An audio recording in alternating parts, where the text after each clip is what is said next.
A killer believed he had created the perfect crime. But no witnesses. No body. No murder weapon. For weeks, he walked around believing the truth would never come out. But what he didn't know was that the person sitting closest to him was the one person who would eventually bring him down. His own best friend. This is the shocking story of Sarah Stern, a 19-year-old college student whose disappearance left an entire community searching for answers.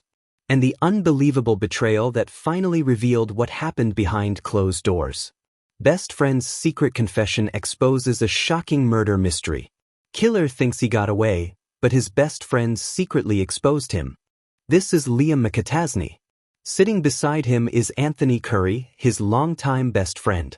On January 31, 2017, the two friends meet up, and at first glance, it looks like an ordinary conversation between two people who have known each other for years.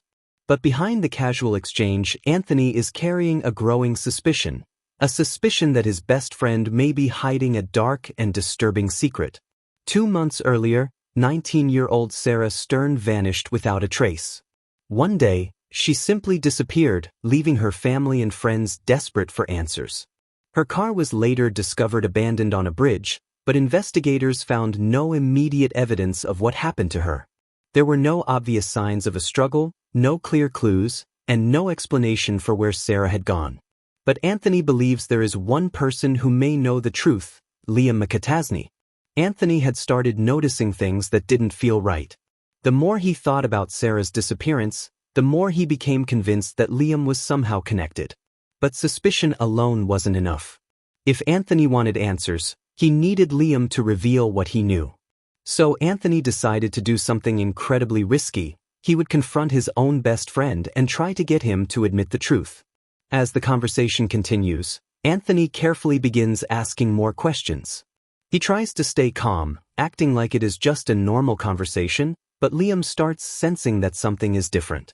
The questions are becoming more direct, and Liam begins to wonder why Anthony is so interested in Sarah's disappearance. What Liam doesn't know is that just minutes earlier, someone else had been inside the car. The entire conversation is not what it seems. If Liam is dangerous, if he has a weapon or decides to react violently, Anthony could be putting his own life at risk. But Anthony believes uncovering the truth about Sarah's disappearance is worth the danger. He wants answers, not only for Sarah and her family, but to make sure something like this never happens again. However, there is one major problem. Liam begins to suspect that Anthony may be recording him. And if Liam discovers the truth, everything could change. 3 months earlier, on November 24, 2016, Anthony Curry was driving from Brooklyn, New York, to Neptune City, New Jersey, for Thanksgiving. Anthony had moved away more than a year earlier to chase his dream of becoming a filmmaker in New York City. But despite building a new life, he always made time to return home during holidays to visit his friends and family. After nearly a 3-hour drive, Anthony noticed several text messages waiting for him. They were from his old friend, Liam McAtasney. Anthony, Liam, and Sarah all shared a connection. They had grown up together, attended the same high school, and spent years knowing each other. For Anthony, Liam wasn't just an acquaintance, he was someone he trusted. Anthony was an aspiring filmmaker, and Liam was also passionate about movies. Their friendship was built around their shared love of storytelling, music, and cinema. When asked about how he first became friends with Liam, Anthony explained. They weren't instantly best friends. They became closer during their junior year of high school. They bonded over things they enjoyed, especially movies and music. Liam loved shows like The Sopranos, and the two even played music together. After having dinner with his father, Anthony decided to stop by Liam's house. Back when Anthony still lived in Neptune, the two friends would often spend hours talking about movie ideas, discussing characters, and imagining stories they could create together. That night seemed like it would be another normal creative conversation between two friends. But this time, something was different. Instead of pitching a typical horror movie or another fictional crime story, Liam presented Anthony with a much darker idea. It was a story about a group of friends, people who trusted each other, eventually turning against one another. A story about betrayal. Anthony remembered Liam explaining it as a movie concept. Liam would often share ideas with him, telling him about different films he thought Anthony should make. But this particular idea stood out because of how realistic and disturbing it felt. At the time, Anthony thought it was simply another movie idea. He had no idea that months later, he would be sitting across from Liam, trying to uncover whether that fictional story was actually connected to a real-life tragedy. And then Anthony revealed something that would completely change the way he viewed his friend. He explained that Liam had once shared a disturbing idea with him, a story concept that sounded far too similar to what investigators would later discover. Liam's idea went something like this. Imagine a group of friends who had grown up together, sharing years of memories and experiences. But as they entered adulthood, their lives began to change. Among them was the only girl in the group who suddenly came across a massive amount of money hidden inside an abandoned house. Desperate for cash and facing personal struggles, one of her friends begins thinking about taking the money for himself. What starts as a plan to steal from her quickly turns into something much darker. The friend attempts to rob her, but the situation spirals out of control, and she ends up being killed. Now terrified and unsure how to hide what happened, the person responsible turns to the rest of the group. Instead of going to the authorities, the friends make a horrifying decision together. They cover up the crime, dispose of the evidence, and throw the victim's body off a bridge, hoping the truth will never come out. When Anthony remembered Liam explaining this story, he couldn't ignore how unsettling it felt. "Did he seem excited when he told you this idea?" he was asked. Anthony responded, "Yeah, he was actually really hyped about it. He was an energetic kid. At the time, I just thought, yeah, he's a little crazy, but I didn't think anything of it. I honestly thought it was just a movie idea."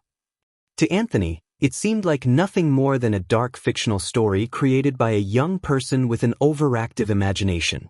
But years later, that conversation would take on a completely different meaning. Before we continue with the case of Sarah Stern, we want to thank today's sponsor, Cloaked. At Unseen, our mission is to bring powerful survival stories and real-life cases to light. Sponsors like Cloaked help us continue creating these stories, and today we're partnering with them to talk about something that affects almost everyone: online privacy. Cloaked gave us a challenge. They asked us to enter our phone numbers into their website and see what information was exposed. What we discovered was alarming. Because our work requires us to spend so much time online, we're already aware of how important digital privacy is. But actually seeing personal information, including sensitive details connected to our identities, displayed so openly was shocking. Most people take steps to protect themselves online, but the reality is that the internet isn't always designed in their favor. Data brokers collect and sell personal information for billions of dollars. Every account you create, every form you fill out, and every service you sign up for can leave behind a trail of your private data. That information can then be used, shared, or sold without you even realizing it. Cloaked is designed to help break that cycle. Instead of using your real information every time you sign up for something online, Cloaked allows you to create unlimited burner emails, usernames, and phone numbers. Your real data stays private, while companies and data brokers receive information that can't be tied back to you. It puts the control back in your hands. If you want to see what information connected to you may already be exposed, visit cloaked.com/unseen and enter your phone number for a free security scan. The scan only takes a few seconds, and you can find out whether your personal information is being sold online.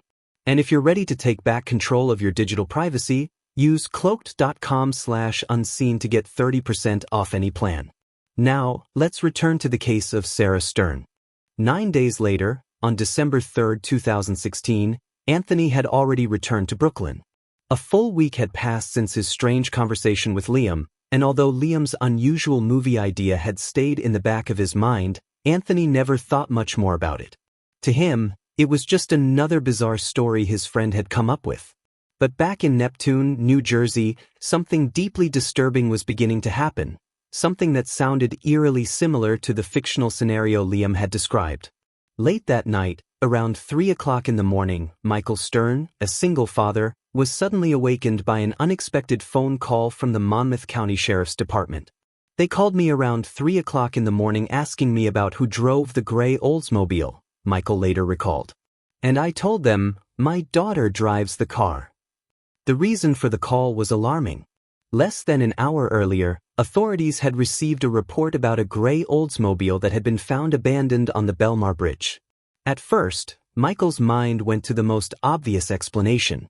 I first thought there was an accident, he said. She wasn't far from the house. It was only maybe a mile or so away, so I thought she could have walked back.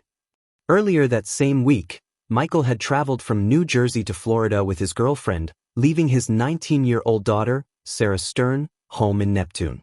Sarah was young, independent, and someone her father trusted to handle herself. At first, Michael tried to convince himself that whatever had happened, Sarah would be okay. But then police told him something that immediately changed everything. Her car had been found abandoned, and the keys were still inside. That was a little bit troubling, Michael explained, because the keys would have had the house keys on them too. We didn't know what was going on. Something had happened, and it was a complete mystery. A wave of uncertainty began to take over. Michael immediately started calling everyone Sarah knew, her friends, relatives, anyone who might have spoken to her. But the answers only made his concern grow. No one had heard from Sarah in hours. It just wasn't like Sarah, Michael said. She would always be in contact with somebody. Something just wasn't right. Realizing something serious might have happened, Michael gave police permission to search the family home. Then, without wasting another moment, he packed his belongings, got into the car with his girlfriend, and began the long drive back north. After the phone call, I just packed everything into the car and left around 3:30, he said. Then I started heading north. A 19-year-old girl disappearing after her car was found abandoned on a bridge. The situation was frighteningly similar to the story Liam had described to Anthony just days earlier. But while events were unfolding in Neptune, Liam was hundreds of miles away in New York, completely unaware that reality was beginning to mirror the disturbing idea he had shared. Meanwhile, investigators started piecing together Sarah's final known moments. One of Sarah's neighbors told authorities that earlier that same day, she had seen Sarah with her friend Liam McAtasney. The two were reportedly moving some of Sarah's late mother's belongings. Sarah's mother, Carla, had passed away from cancer several years earlier. Since her death, the family had never fully sorted through all of the things she had left behind. Those forgotten belongings would soon become a key part of the investigation, and the last known connection between Sarah and the person who was supposed to be her friend. Sarah's mother's death had been especially painful for her. She was only a teenager when she lost her mother, and the loss left a lasting impact on her life. By 2016, 19-year-old Liam McAtasney had become one of Sarah's closest friends. He was a college sophomore with ambitions of building a career in law enforcement. People who knew him described him as outgoing, humorous, and someone who loved being around others. He also had a deep fascination with movies, especially horror films and crime stories. Following the information provided by Sarah's neighbor, police quickly made their way to Liam's mother's home, hoping he might have answers about Sarah's disappearance. At the same time, officers remained in contact with Michael Stern, updating him as they continued their investigation. The fact that Sarah had spent part of the day with someone she trusted brought a small amount of comfort to her terrified father. Michael remembered the friendship between Sarah and Liam. Liam and Sarah and their group, they used to come over, swim in the pool, hang out at the pizzeria, he said. They would just goof around, laugh, and have a good time. But when police arrived at Liam's house, they found the 19-year-old alone. Liam told investigators that he had no idea what had happened to Sarah. However, almost immediately, he began suggesting that Sarah had been going through a difficult period in her life. He implied that her disappearance might have been connected to her personal struggles. This was the footage captured on police body cameras just hours after Sarah Stern's abandoned car was discovered on the Belmar Bridge. At that moment, investigators had no body, no clear evidence of a crime, and no explanation for why Sarah had vanished. Authorities announced that they would begin searching the nearby waters the following morning, while Sarah's father waited desperately for any sign that his daughter was still alive. Based on Liam's statements and the information provided by the neighbor, police developed an early theory that Sarah's disappearance may not have involved a crime. Although she was officially considered a missing person, Investigators focused their search efforts on the Shark River, believing they might find answers there. But searching the river was extremely difficult. The area was affected by strong tidal currents, meaning anything in the water could quickly be carried away toward the ocean, making recovery efforts far more challenging. After days of searching, the police investigation failed to produce any answers. But the search for Sarah was far from over. The local community came together to support Michael and his family. It's now been a full week since 19-year-old Sarah Stern of Neptune was last seen, news reports stated. Her family and friends are organizing a search party. Michael publicly appealed for help, hoping hundreds of volunteers would join the effort and that the search would finally reveal what happened to his daughter. He hoped the answers were somewhere out there. Nearly 300 volunteers showed up, spreading across thousands of acres of coastline, searching beaches, waterways, and surrounding areas. It became the largest missing person search effort in the history of the Jersey Shore. But despite the massive turnout and the determination of the community, Sarah Stern remained missing, and the mystery surrounding her disappearance only grew deeper. We're hoping to search every possible area, bringing in more people than just the local authorities, because this is such a large area and we want to make sure nothing is overlooked. Among the volunteers helping with the search are many of Sarah's friends, neighbors, and people who care about her. Two familiar faces stand out among the crowd: Leah McAtasney, who had been interviewed by police just a week earlier, and Preston Taylor, the young man who had taken Sarah to prom. "She's a strong person, so hopefully we're going to find something today," one volunteer says. "I met her back in high school, and this whole situation is just shocking. I just hope we can find her and bring her home." But as the days pass, the search becomes more difficult. The cold winter weather begins to settle over the Jersey Shore, making the already challenging investigation even harder. Eventually, organized search efforts begin to slow down. However, one person refuses to stop looking: Sarah's father. "Mr. Stern was down at those docks every single day," a local resident later recalls. "He would walk along the docks, walk the shoreline, just searching and hoping. He simply refused to give up." Neptune Police Director Ed Kirschenbaum would see him every morning while driving to work. There was nothing he could do except watch a grieving father continue his desperate search. "I knew Sarah," Kirschenbaum explains. "She worked at a popular restaurant in Neptune City with my daughter. For her father to have no idea where his daughter was, not knowing if she was safe or what happened to her, it was heartbreaking." Although the massive search efforts failed to uncover any sign of Sarah, investigators refused to abandon the case. As detectives continued digging into her life, they became less convinced that Sarah had simply chosen to disappear. Her friends and family were adamant that Sarah would never willingly leave behind the people and things she loved, especially her dog, whom she was deeply attached to. Investigators also discovered that her passport and Canadian currency were still untouched inside her bedroom, raising serious doubts about Leah McAtasney's suggestion that Sarah may have left the country. Police also found little evidence supporting the idea that Sarah had serious problems with her father. In fact, shortly before she vanished, Sarah had exchanged text messages with him, showing that their relationship appeared normal.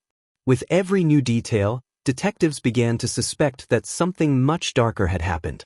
The possibility of foul play was becoming harder to ignore.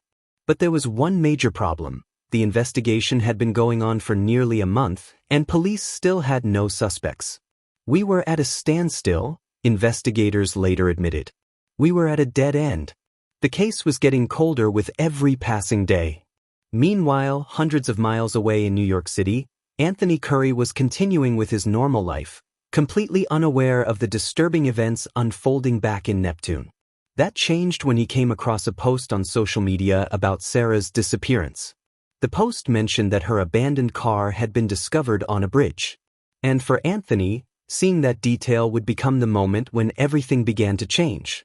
It has been some time since that conversation, but Anthony Curry still remembers the strange movie idea Leah McAtasney once shared with him, a fictional story with a plot that now seems disturbingly close to the events surrounding Sarah Stern's disappearance.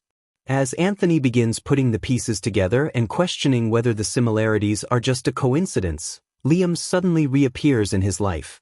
Investigators later asked Anthony about Liam's behavior after Sarah went missing. How often was he trying to contact you during that time? Almost every day, Anthony replied. What kind of messages was he sending you? What was he saying? He kept saying he wanted to see me, that it was urgent. At first, Anthony wasn't sure what to believe. He wondered if he was simply overthinking everything or if Liam could actually be connected to Sarah's disappearance. But the constant messages, the strange timing, and Liam's unusual behavior created a growing sense of fear and suspicion. For the 19-year-old, the pressure became overwhelming. Unsure what to do, Anthony decided to turn to someone he trusted, his father, Eddie Curry. Eddie still lived in Neptune, New Jersey, much closer to the investigation than Anthony was. He immediately realized the seriousness of the situation and decided to help his son. Eddie contacted Detective Michael Bonanno, one of the investigators working on Sarah's case and someone the Curry family knew personally. I knew the family very well. I had known Anthony since he was young, Detective Bonanno later explained. Eddie was concerned that Anthony had information about what may have happened to Sarah. So when he reached out, I was shocked. However, there was one major problem. Anthony didn't have any physical evidence. He only had his memories, his suspicions, and his conversations with Liam. Some investigators initially questioned whether Anthony's story was even true. They wondered if he was creating a false story or misunderstanding the situation. But after Anthony took a polygraph examination, investigators became more confident that he was telling the truth. Then, while Anthony was still at the police station, something happened that changed everything. He received a strange message through Snapchat. The message simply asked, "Have the police spoken to you?" Anthony replied that they had not. That moment made Anthony believe something far more serious was happening, that Liam may have been involved in Sarah's disappearance and was trying to find out whether Anthony had revealed anything to authorities. From that point forward, Liam's behavior became even more suspicious. He began calling Anthony multiple times every day. And as the conversations continued, Anthony didn't have to push very hard before Liam started revealing information that could potentially incriminate him. For Anthony, this was no longer just a suspicion. The situation had completely changed. Investigators noticed Anthony's emotional state as he shared everything with them. "We saw Anthony Curry's demeanor when he provided us with the information," Detective Bonanno said. "We saw the concern that he had. He was scared." Anthony was asked whether he ever felt like his own safety was at risk. "If somebody was capable of doing something like that," Anthony explained, "then he could try to hurt my family or someone I knew." Eventually, Liam made a shocking admission. He told Anthony that he had recently gotten a large amount of cash from a girl he knew. But when Anthony asked where the money came from, Liam refused to explain. To Anthony and investigators, that detail alone was deeply concerning. Police now had a potential insider, someone Liam trusted and communicated with regularly.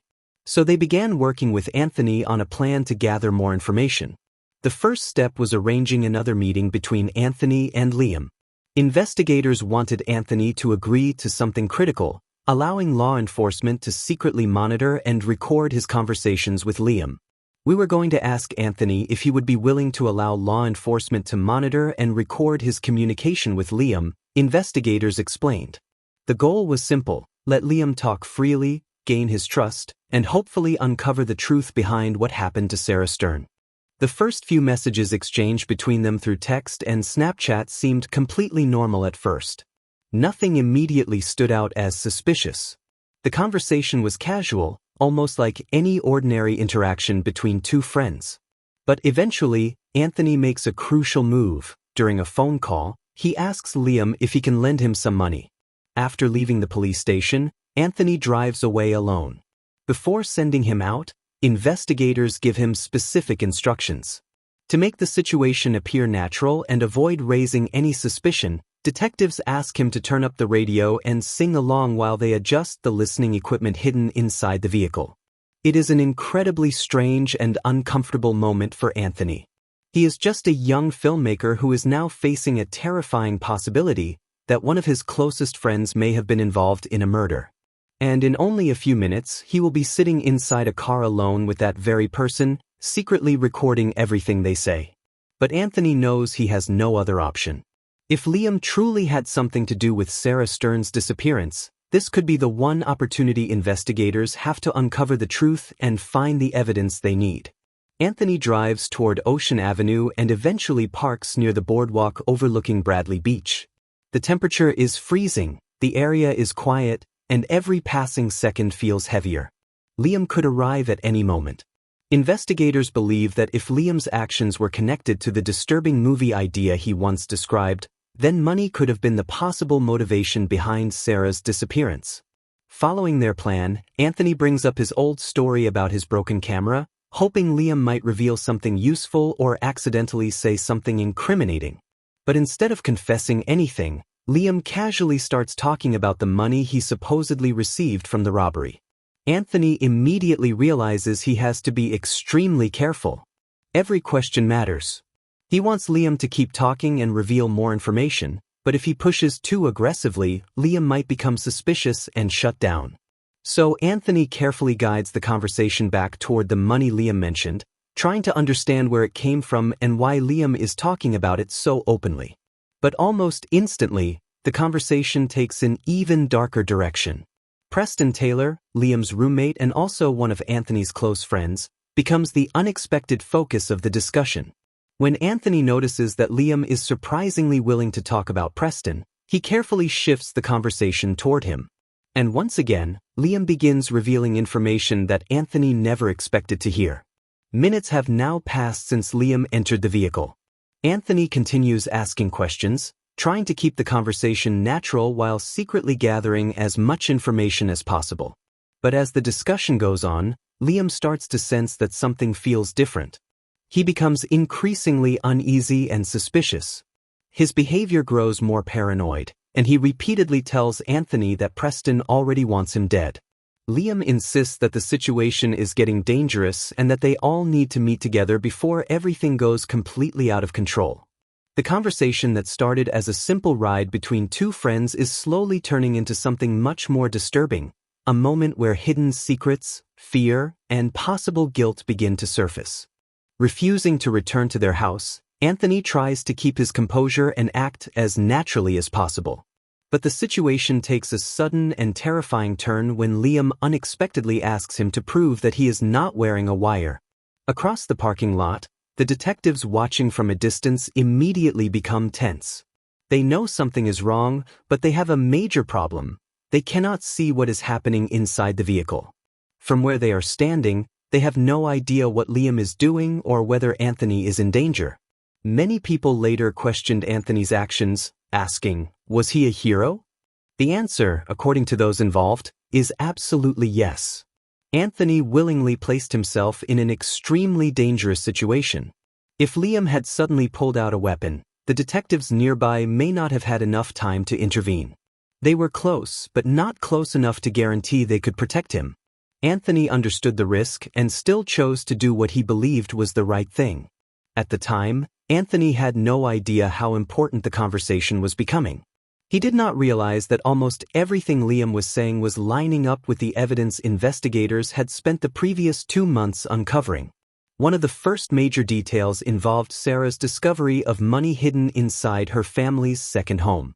According to investigators, several people had told them about the cash Sarah had found while going through belongings left behind after her mother's death.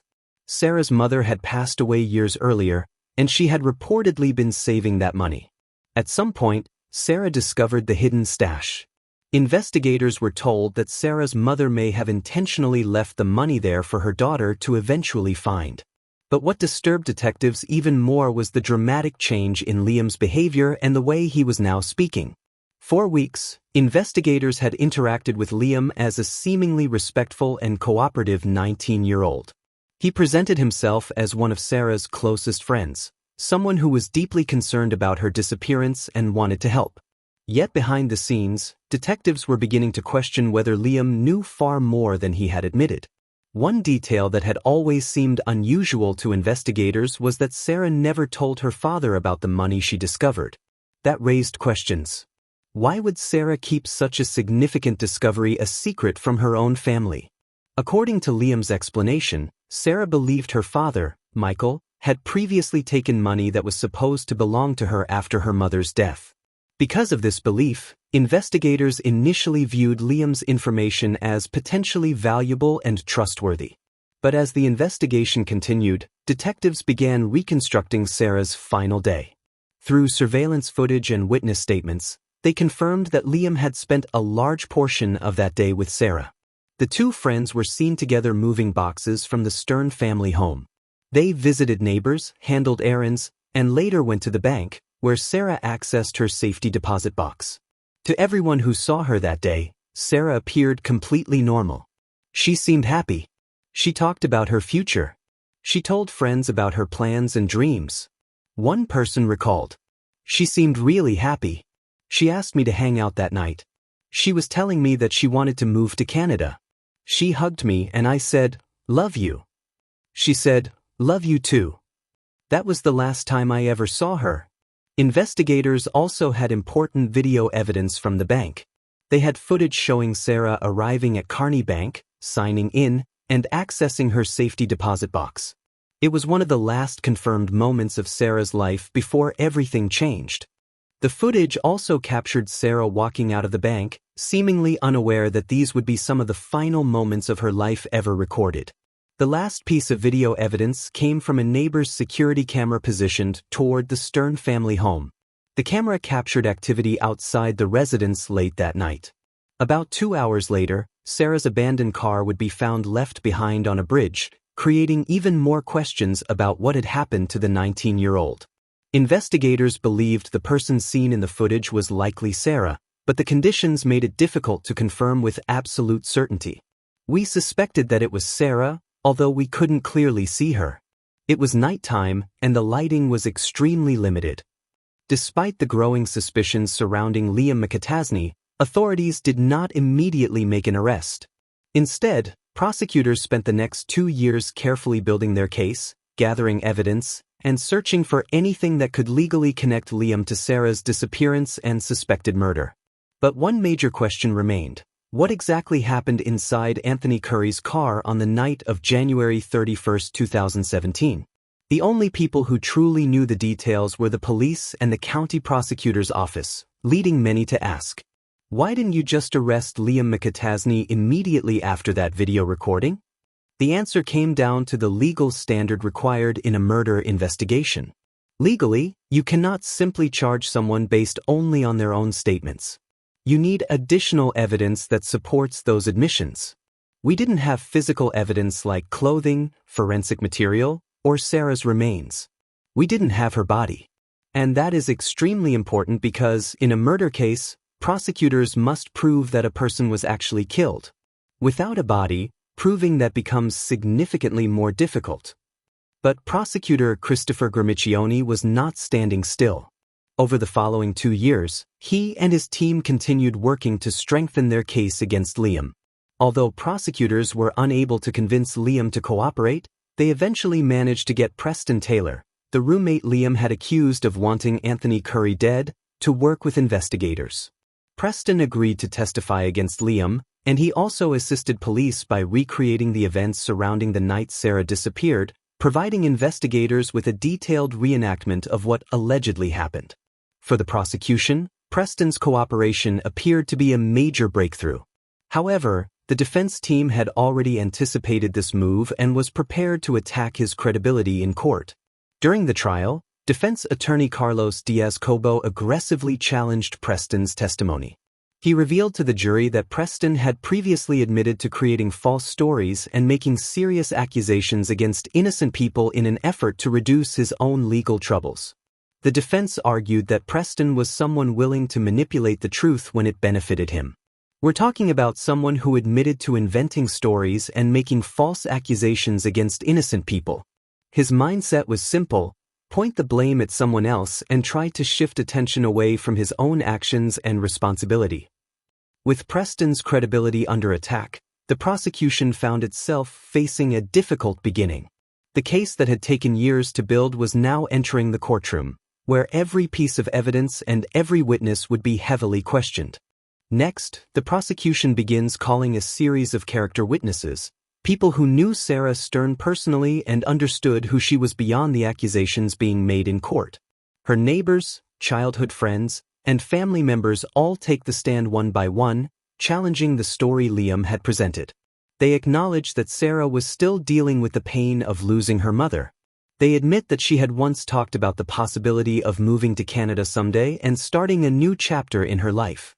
But they make one thing clear: those conversations never meant Sarah would simply vanish. They explain that Sarah was not the type of person to abandon everything without warning. She would never leave behind her beloved dog, disappear without taking important belongings like her passport, or walk away from her father without a final goodbye. To the people who loved her, that idea was impossible to believe. Then prosecutors call Michael Stern, Sarah's father, to the witness stand. In an emotional moment, he shares the final text messages he exchanged with his daughter while he was away on vacation in Florida. Those last conversations become a painful reminder of the ordinary life Sarah had been living just before she disappeared. But despite the emotional testimony, the defense remains unmoved. If anything, attorney Carlos Diaz-Cobo appears more confident than ever. The defense argues that the prosecution still has a major problem: there is no body. They tell the jury that there is no forensic evidence directly proving Sarah was murdered, no eyewitness who saw the crime happen, and no physical proof that Sarah is even dead. They argue that the entire case is built on assumptions rather than facts. The defense also points to the location where they believe Sarah's body was disposed of. With the Shark River flowing directly into the Atlantic Ocean, they claim that even if something happened to Sarah, recovering her remains would be nearly impossible. Experts testify about the powerful effects of the water, currents, and tides. Based on the water level and the tides from that evening, I estimated how quickly she would have been carried away, one expert explains. She could have been approximately 7 miles offshore within 24 hours. For the defense, this seems like a powerful argument. No body, no murder weapon, no direct evidence. 2 weeks into the trial, it appears the prosecution may have reached a dead end. But then, when it seems like their case is nearly finished, prosecutors make one final move. They call one last witness to the stand. And that witness is Anthony Curry. The courtroom watches closely as the video footage is shown again. It is the moment that would eventually change everything. You can see him fidgeting. You can see him crying, one observer explains. He had not watched that video since the day it happened. The footage shows Liam confronting Anthony and patting him down, searching for a traditional hidden wire, the kind people often imagine from movies. But that was not how modern undercover recordings worked. The equipment was already concealed and operating differently. After that moment, investigators said they could hardly believe what they were hearing. With his suspicion that Anthony might secretly be cooperating finally gone, Liam begins speaking openly about what happened to Sarah. And what follows is a shocking level of detail. The confession is disturbing. But throughout the recording, Anthony remains calm. He follows the instructions he was given by police and sticks to the plan. At first, Anthony was supposed to slowly guide the conversation by asking Liam questions about possible witnesses and what might have happened. But he never even gets the chance. Before Anthony can push the conversation any further, Liam starts talking. He begins revealing everything himself. According to Liam, the entire plan had been carefully calculated and thought through in advance. Every detail, every step was supposedly planned out. But when the time came to get rid of Sarah's body, the situation began to unravel. The confidence and control Liam believed he had started to disappear, and the reality of what he had done became impossible to hide. During his conversation with Liam, Anthony takes the opportunity to ask the one question investigators still desperately need answered. What exactly was Preston Taylor's involvement? Was he aware of the plan? Did he play a role in what happened to Sarah? Or was Liam acting alone? It was a crucial piece of the puzzle that authorities had been trying to understand from the beginning. As the conversation slowly comes to an end, Liam begins looking back on the events that took place. He starts talking about what happened, and what he says next becomes one of the most chilling and disturbing moments of the entire investigation. For those listening, Liam's words reveal a level of coldness and detachment that is difficult to comprehend. The things he said and the things he did were absolutely disgusting and horrifying. How any human being could do that to another person, it's just unfathomable. It's evil. Pure evil. After Anthony Curry's testimony, the defense's entire argument begins to collapse. What had been presented as a possible explanation for Liam's innocence now appeared weak and unbelievable. The defense they put on just seemed like nonsense, one observer said. It was like, let me create a story today, present it, and try to make it look like my client is innocent. The defense attempted to portray Anthony as someone looking for attention, someone trying to create a dramatic story rather than reveal the truth. They argued that because Anthony was interested in filmmaking, his testimony was simply an attempt to create a real-life crime story for his own benefit. He was doing an audition, the defense claimed. He was making things up, trying to impress a horror film director. I think Anthony Curry is pointing a finger at my client and creating stories because he wants to improve his career. But that argument did not convince many people. To those who knew the details of the case, Anthony's actions looked completely different. That wasn't a movie audition. That was real life, one person responded. I worked in film for years, and I know the difference between reality and fiction. What happened was real. Anthony had nothing to gain by coming forward. In fact, by turning against Liam, he placed himself in an extremely difficult and dangerous position. He risked losing a friendship, facing public attention, and possibly putting himself in harm's way. But he came forward anyway. He did it for Sarah. He did it for her father, who was desperately searching for answers. And he did it because he believed the truth needed to come out. The most significant development in this case by far was Anthony Curry coming forward, investigators later said. And then his courage, because it was absolute courage. Coming forward was not an easy decision. Anthony knew his life would change forever. He did not have to get involved. He could have stayed silent and walked away. But if he had remained silent, Sarah's family might never have known what truly happened. He didn't have to come forward, one investigator explained. It changed his life too. But without him, we probably never would have gotten an answer. After Anthony's testimony, the trial eventually reached its conclusion. And perhaps unsurprisingly, the jury returned with a guilty verdict against Liam McAtasney. For Sarah's loved ones, it was finally a moment of justice after years of heartbreak, uncertainty, and unanswered questions. But even after the verdict, the impact of Sarah's murder continued to affect everyone connected to the case. The memories, the loss, and the events that unfolded would remain with them forever. In the end, Anthony made the decision to remain in New Jersey, a place forever connected to one of the most tragic chapters of his life, but also the place where he made the choice to speak the truth. In 2022, he released his first film, Trap, a project inspired by the violent environment and troubled young people he witnessed while growing up. The film reflected the realities of the streets he knew and marked the beginning of his journey as a filmmaker. Now, his next movie is already in production, continuing his effort to tell powerful stories through cinema. Just a few doors away from the local movie theater, an unexpected discovery takes place, an actual independent film set operating right in the heart of New Jersey. For many people, it is surprising to learn that New Jersey has deep roots in the history of filmmaking. People don't realize that the very first movie studio was actually in New Jersey, one filmmaker explains. So, in a way, it feels like we're bringing Hollywood back to where it all started. With the possibility of the independent film Into the Black arriving in 2026, New Jersey's growing creative community has even more to look forward to. The state's connection to filmmaking is being revived, with new artists and storytellers continuing to build on its historic legacy. Meanwhile, Sarah's family and community continue to honor her memory in a different kind of way, through compassion, creativity, and giving back. Alongside Sarah's friends and those who loved her, her father, Michael, organizes public events and fundraisers dedicated to keeping his daughter's spirit alive. One of the most meaningful traditions created in Sarah's honor is an annual art festival held by the community. The event celebrates Sarah's love for creativity, and the money raised goes toward scholarships that help support young art students chasing their own dreams. It's really special to see everyone come together, Michael says. Everyone is finding a way to heal, and somehow, that healing is happening through art.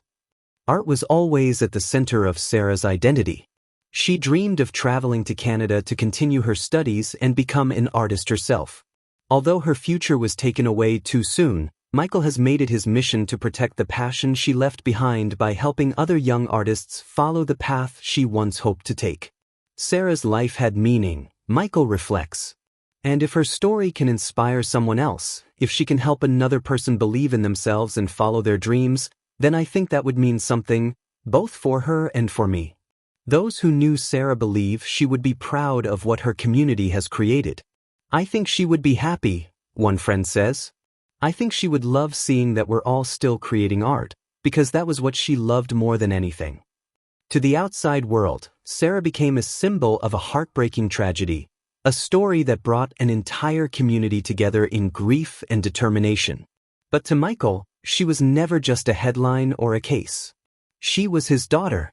She was smart, kind, and caring, Michael says. She cared about people. She never wanted to hurt anyone. She was just a wonderful child who was growing into an adult and beginning to create a life of her own. Although Sarah's life was tragically cut short, the impact she made continues to live on through the people she touched and the opportunities created in her name. We did get justice for Sarah, Michael says. That's important. I miss her every day, but seeing everything people have done to remember her, it's a beautiful tribute to who she was. Justice for Sarah. After the trial, McAtasney was found guilty. The truth finally came out. But for Sarah's family, justice could never bring her back. Michael Stern continued honoring his daughter's memory through art and community events. Because Sarah was more than a crime story. She was a daughter, a friend, a person with dreams, a young woman whose life mattered. Sometimes the people closest to us are the ones who know the most about our secrets. But truth has a way of finding a path. Even when someone believes they have escaped justice, one honest voice can change everything. A lie can hide for a moment, but the truth has a way of surviving forever. The Sarah Stern case reminds us that courage is not the absence of fear. Courage is choosing to do what is right, even when you are afraid. Anthony Curry didn't just reveal a crime. He gave Sarah a voice when she could no longer speak for herself. Sometimes, one person standing up for the truth is enough to change an entire story. If you believe every victim deserves justice and every story deserves to be heard, share this video and let Sarah's memory continue to live on.